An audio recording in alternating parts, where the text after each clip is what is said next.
भटवाडी जंजीरवाडीपर्यंत जाणारा हा रस्ता आहे, आपण पाहू शकता. तर 2 वर्ष झाली की रस्त्याला या निधी मंजूर झाला आहे, पण अजूनपर्यंत 2 वर्षामध्ये कुठलंही असं प्रगतीचं काम दिसलं नाही. आम्ही वारंवार समस्त वाडीतली ग्रामस्थ असो किंवा सरपंच असो किंवा सदस्य असो आपला, यांनी वारंवार पाठपुरावा केला की नाही तुमचं काम होणार, तुमचं काम होणार. आता 2 वर्षानं, आता हे 1.5 महिना झाला, आपण पाहू शकता की त्यांनी गटारासाठी माती JCBनं खणून ठेवली. मातीचा रस्ता आहे, मी हँडिकॅप माणूस आहे आणि ह्या वाटेनं रोज ये जा करतो माझ्या प्रपंचासाठी. तर आधी आता 1.5 महिना झाला ही माती काढून ठेवली. तसंच आपण इकडे खडी पाहू शकता, रस्त्यावर त्याने आणून टाकलेली आहे कॉन्ट्रॅक्टरने.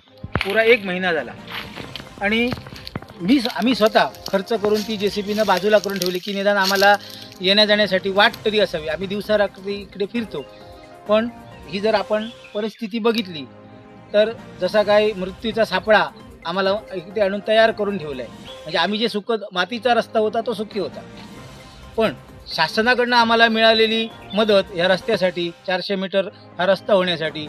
मग आता शासकीय स्तरावर वरती काय म्हणजे कोणाला प्रश्न विचारावा?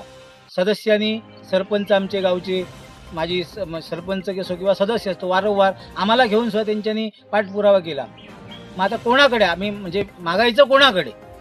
ही आमची अशी ही जी दुरावस्था आहे. हां, आज प्रत्येक वेळी आम्हाला दिवसारात्री फिरताना म्हणजे जीव असा मुठीत घेऊन, आणि त्यात मी हँडिकॅप माणूस. मग आम्ही जगायचं कसं? आता शासनाला जाग आणण्यासाठी काय करायचं? आम्ही आत्महत्या करायची का इथे उपोषणाला बसायचं? आणि ह्याला वाली कोण?